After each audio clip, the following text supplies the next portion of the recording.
এখন আমি কিভাবে আইছি আমি নিজে জানি না, কিসের জন্য শয়তানে আনছে। আমি অসুস্থ জন্য চাকরি করতে পারি না, আমি অপরটা। আপনার নাম কি? আমার নাম আমি জানিলাম কলোনিতে থাকি, এখানে আমার দেখছেন কিন্তু আমার খারাপ কিছু কেউ দেখে নাই আজ পর্যন্ত। খারাপ কিছু না দেখলে এখানে কেন আপনি? এখন আমি কিভাবে আইছি আমি নিজে জানি না, কিসের জন্য শয়তানে আনছে।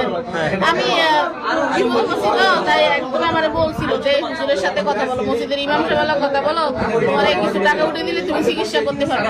তো ওনার সাথে আমি কথা বলছিলাম, বলছিলাম মতন উনি বলছে জুমার আগে আইতে, আমি জুমার আগে আসতে পারি না, আসরের আগে আইসি। আর ওই মানুষই বলছে আর আমার কিছু টাকা দিছিল, ওই মানুষে দিছিল, তাই ওই টাকা দিয়ে আমি ওষুধ কিনে খাইছিলাম। আমি চাকরি করতে পারি না, তাই এরপর দিন সকালে আমার ডাকছিল।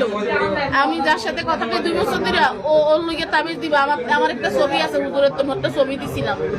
ওই তাবিজ দিতে আইসি আর আমার মানে আমার কি মন্ত্র বলে আমার সবকিছু খুলে বেলাইছে। আমি চিল্লাইতে পারি না। এখানে আনছে এখানে জানিলাম 1 তারিখ, 1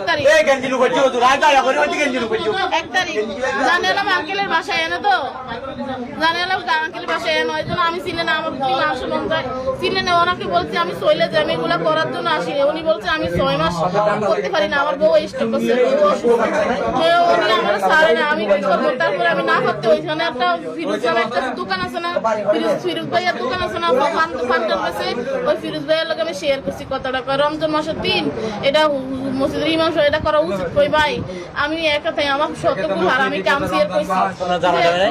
अरे भाई इन बंदे दो बहुत बड़ी